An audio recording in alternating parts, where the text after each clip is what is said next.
LeBron James Rich Paul's podcast comments not a reflection of me. ANGELES LeBron James cleared the air following theLakers' 141-116 win over the Atlanta Hawks on Tuesday, separating himself from the opinion of his agent, Rich Paul of Klutch Sports, who said that LA should trade fan favorite Austin Reaves.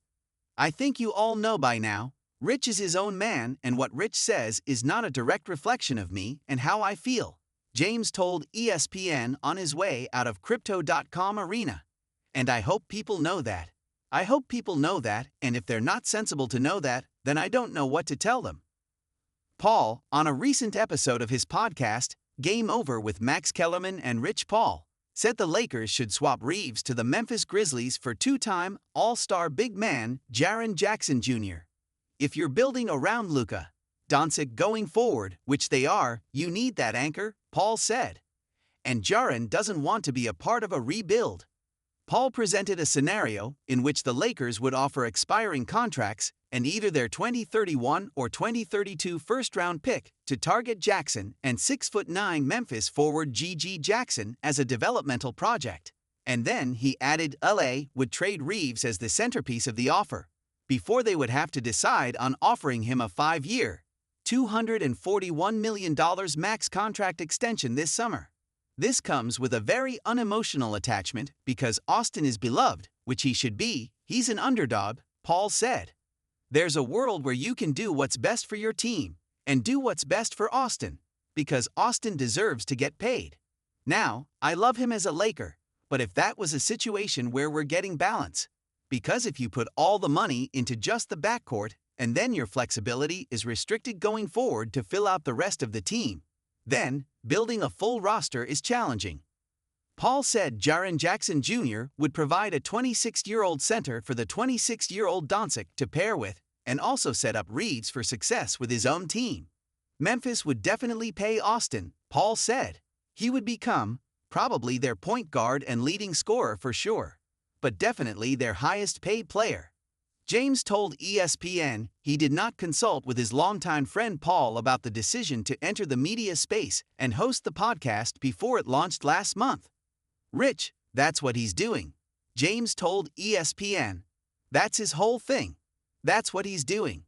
That's what he's talking about, but I have zero conversations about what his topics are going to be or what they are going to talk about.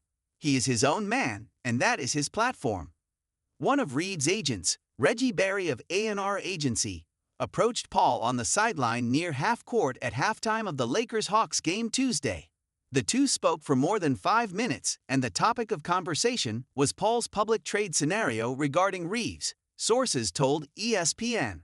James said there was no fallout between him and Reaves, who is his longest-tenured teammate on the Lakers, after the podcast episode. AR knows how I feel about him, James told ESPN. All you got to do is look at us on the bench. Me and AR talk every single day. So, AR knows how I feel about him, and I hope AR, or his camp, don't look at me and think this is words from me are coming through Rich. Rich has his perspective of what he sees, I have my perspective.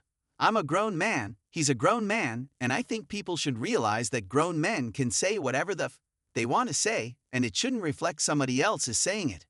It's not the first controversial take Paul has shared about the Lakers this season.